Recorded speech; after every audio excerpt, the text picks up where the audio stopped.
11th के स्टूडेंटों को अब परेशान होने की कोई ज़रूरत नहीं, क्योंकि आपका जो 21 मार्च के दिन रसायन शास्त्र का पेपर होने वाला है, आज के इस वीडियो में मैं आपको बताने वाली हूँ। तो अच्छे से लास्ट तक बने रहिए वीडियो में और अच्छे से कंप्लीट करिए। तो देखिए, बिना किसी टाइम वेस्ट किए देखते हैं। तो हमारा पहला प्रश्न है, तो देखिए पहला प्रश्न है आपका, सही विकल्प चुनिए। तो 7 ग्राम नाइट्रोजन गैस का एनटीपी पर आयतन होगा, तो कितना होगा? 22.4 लीटर होगा। आगे आपका 3p कक्षक में कितने त्रिज्य नोड होंगे? तो 3 होंगे। और निम्न में से किसमें सर्वाधिक सहसंयोजी गुण होते हैं? तो MgCl2 में होते हैं। और निम्नलिखित में कौन सा हाइड्राइड इलेक्ट्रॉन परिशुद्ध हाइड्राइड है? तो कौन सा है? CH4 है। और त्रिकेंद्रित 2 इलेक्ट्रॉन बंध किसमें उपस्थित है?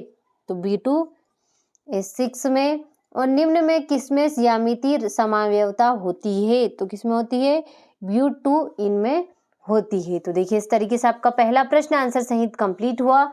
अगला आपका ये रहा आपका इंग्लिश मीडियम वालों के लिए। तो अच्छे से स्क्रीनशॉट के माध्यम से इसे भी आप कंप्लीट करिएगा। तो देखिए, इस तरीके से दूसरा प्रश्न है आपका, रिक्त स्थानों की पूर्ति कीजिए। तो पहला होगा आपका, STP पर 22.4 LCO2 का द्रव्यमान 44 ग्राम होगा और एक तत्व का परमाणु क्रमांक 11 है। इसके ऑक्साइड की प्रकृति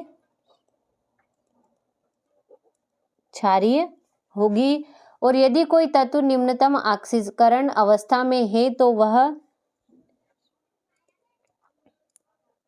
अपचायन दशा में होगा। और अगला आपका BlCO3 कार्बोनेट वायु में अस्थायी होता है, जिसे अपघटन से बचाने के लिए CO2 के परिमंडल में रखा जाता है।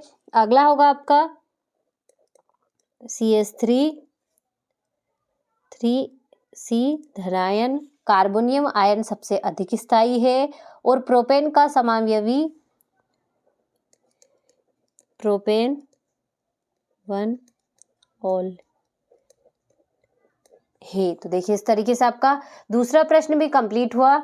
ये रहा आपका इंग्लिश मीडियम वालों के लिए। तो अच्छे से स्क्रीनशॉट के माध्यम से इन्हें भी आप कंप्लीट करिएगा।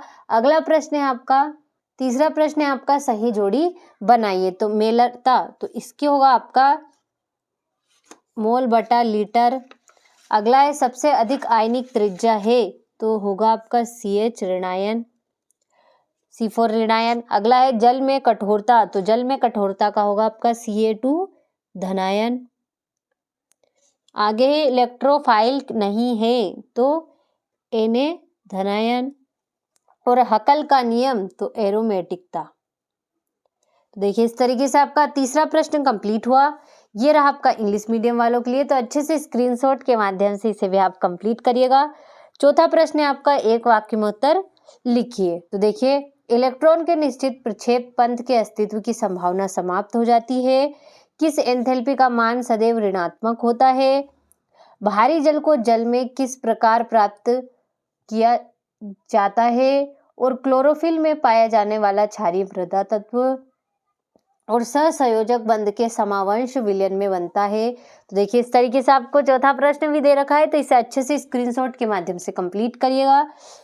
ये रहा आपका इंग्लिश मीडियम वालों के लिए। तो अच्छे से इसका स्क्रीनशॉट ले और कंप्लीट करें। आगे है, तो देखिए पांचवा प्रश्न है आपका, सत्य सत्य लिखिए। तो स्थिर अनुपात का नियम सभी प्रकार के यौगिकों के लिए मान्य है, तो यह सत्य होगा।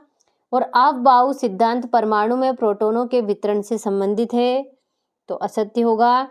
और बी ब्लॉक तत्वों का महत्तम कक्ष विन्यास केवल NH2P हो सकता है, तो असत्य।